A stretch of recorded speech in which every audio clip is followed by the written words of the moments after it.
ada nggak concern mengenai berapa hari ditahan gitu kan, yang nanti makin cepat aja.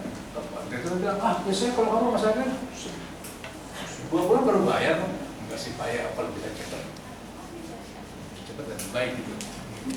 Gimana caranya supaya itu lebih baik? Masih seperti ini. Dia punya uang, nempel di KTP. Dan mama bilang, kalau yang punya perusahaan obat misalnya cepat kepalanya gini, diajak makan malam, besok pagi kita dibayar. Dia punya uang, jadi yang nanti mau diapain gitu. Orang kamu sebulan gitu, ya mau apa? Nah, diskusi dulu lah. Besok nanti ibu lihat kunjungan ke agen kami di Singapura itu. Yang musuh perusahaan semua milik ini, ya kayak tadi ini. Si pengawasnya musuh dia, apa perempuannya ini. Sudah tahu siapa kasih yang ada, sudah dia lagi orang sampai begitu dilihatin, wajah enggak. Segitu ada uang. Apa nih, sudah dibanding apa? Uangnya berapa ini? Saya nulis lah katanya gitu. Itulah yang mesti diubah dari rumah sakit publik di pemerintah. Kita tahu sekarang yang swasta apakah dia profit atau non profit, pimpinannya diminta untuk generate tingkat mendapatkan pendapatan. Kalau di rumah sakit yang modalnya kayak begini, tugasnya adalah menghabiskan, nggak ada dorongan penuh menjadi income begini. Yang ada adalah ngapain modal nggak suruh balik-balik, nggak dibalikin gitu. Sejak 2005 dirubah sama pemerintah, PPU ya. Sejak tahun 2005, semua rumah sakit yang menggunakan PPU disuruh geser secara sadar tidak sadar dari tempatnya digeser ke arah rumah sakit swasta. Pola pikirnya dirubah habis siap dan masih ada sekarang malah jelas sampai sekarang pelan udah berubah. 2017, 2005, 12 tahun. Jadi tempat yang silahkan kamu ambil pendapatan dari PPU dan saya nggak minta balik uang itu, kamu gunakan sendiri uang tersebut. Mau berubah mindset tersebut nggak bisa 2 tahun 3 tahun, sampai sekarang belum bisa sepenuhnya berubah. Didesak lagi sekarang, kalau istilahnya apa seperti itu adalah ini change, perubahan-perubahan yang tiba-tiba keluar gitu. Yang paling sering adalah cara bayar yang dulu fee for service sekarang berubah menjadi prepaid. Prepaid itu bukan dibayar di muka ya. Prepaid itu ditetapkan di muka tarifnya gitu. Prepaid itu pembayaran di muka itu artinya apa? Jangan diartikan bahwa kita masuk prepaid system, artinya prepaid system kok nggak membayar di muka? Enggak. Prepaid system adalah tarifmu ditetapkan di muka sebelum pelayanan dilakukan gitu. Kecuali prepaid yang dilakukan untuk primer, bayar di muka, kapitasi namanya gitu. Yang lain juga belum tentu kapitasi. Bayarnya nggak kapasitas juga itu kan gitu.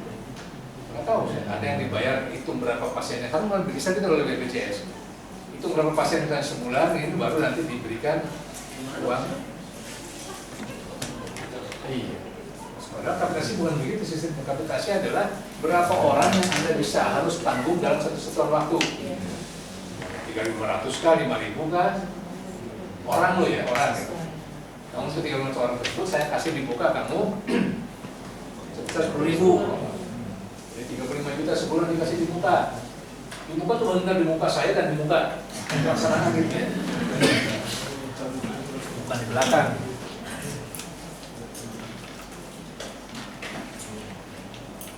Yang ketiga adalah, tadi udah kita bilang, semua hutang jangka panjang dipakai buat aset tetap, mau gedung kah, mau beli alat kah, seperti itu gitu.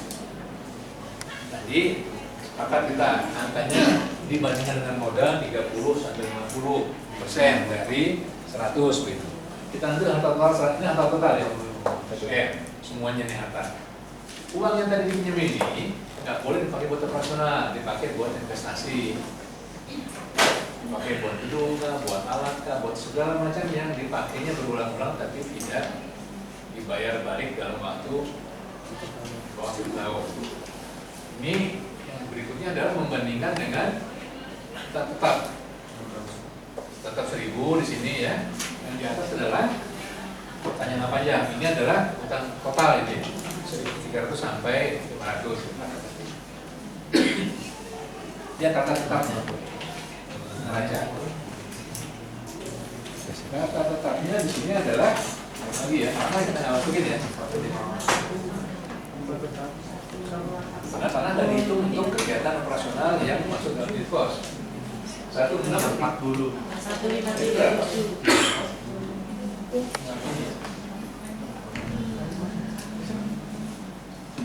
Udah rapi aku 332 penyusutan 333 aset pada hari itu ya. Kita pertanyaan pertama adalah kesepakatan tanah kita nggak hitung ya?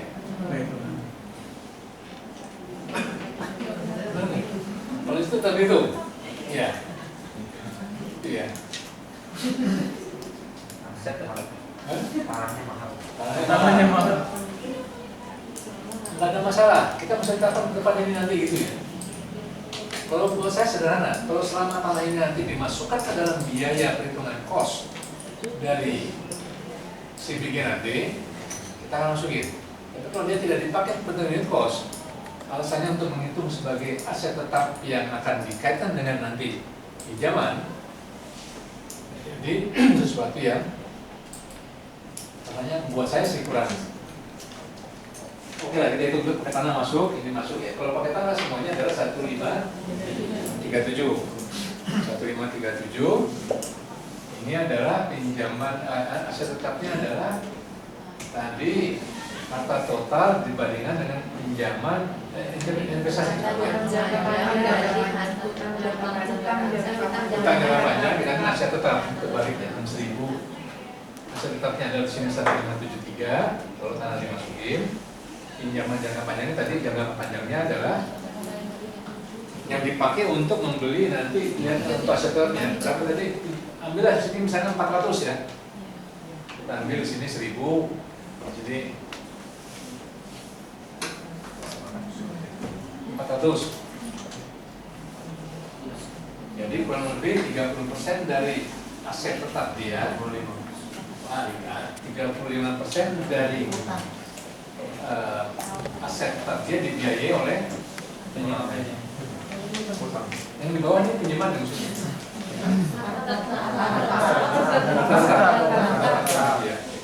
Jadi hutang yang ini dibandingkan harta tetap, uang yang dipakai di sini yang saya taruh yang mana nih? Pinjamannya ya? Pinjamannya sebesar tadi 400. Jadi pinjaman tetap dipakai untuk membeli aset tetap sebesar 40%. 30% ya? Kurang lebih begitulah. 30% dari pinjaman yang digunakan untuk membeli yang jangka panjang dipakai untuk membiayai aset tetap. Kalau tanah dimasukin ya.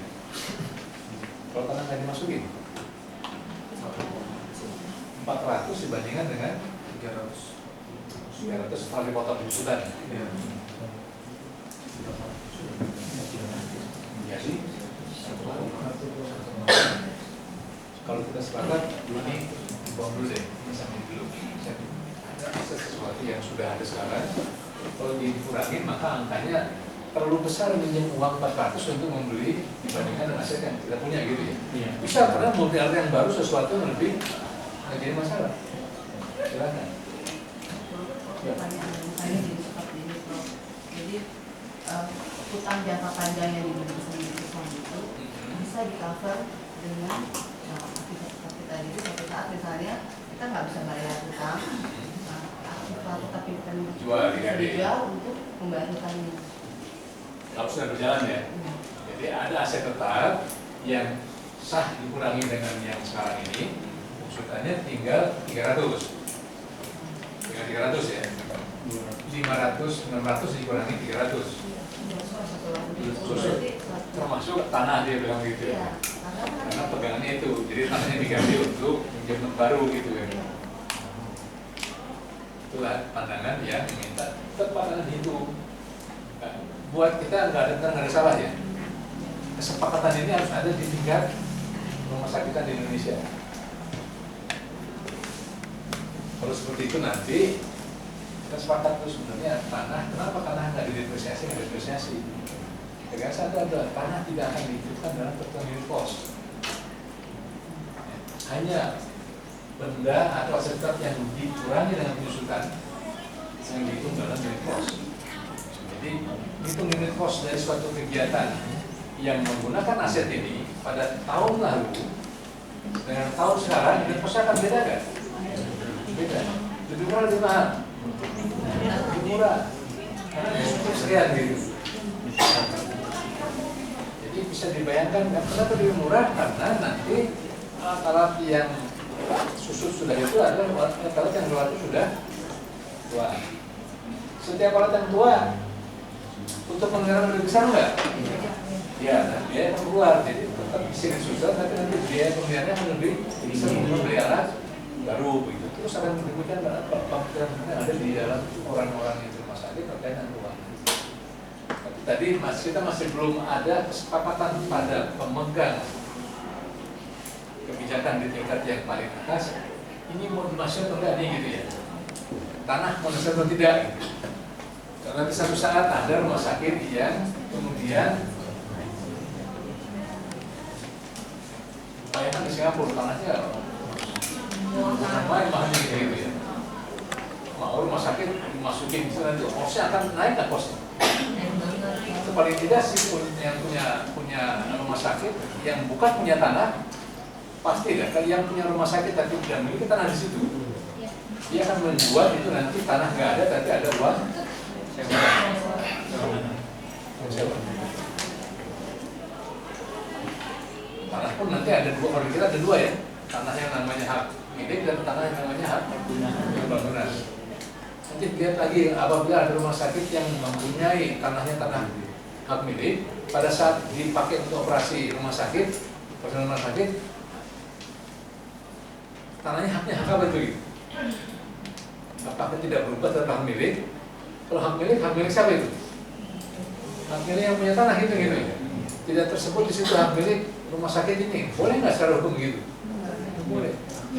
Nah segitu ada kata-kata hak milik bukan milik dia, masuk ke buku orang keuangan bingung ini gitu. Ini milik siapa nih gitu? Itu yang belum akur di persetan belum akur. Biasanya disebut milik. Biasanya dipakai untuk grup usaha yang sifatnya non PSK 45 dipakai. Dulu masanya pakai PSK berapa? Waktu juga. Setiap tergantung pada setiap jenis.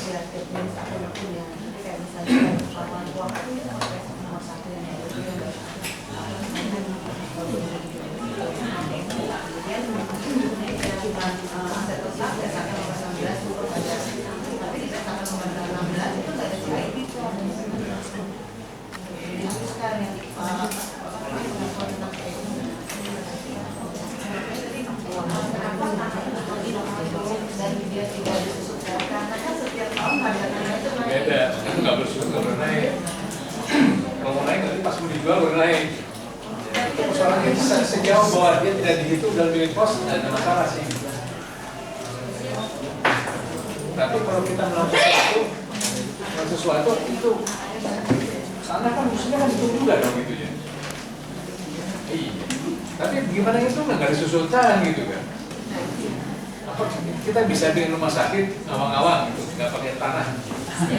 Bisa gitu ya, sewa gitu ya. Itu yang masih debat. Gimana nih? Oke kita bisa dulu. Jam 10 kurang 5 sampai 4.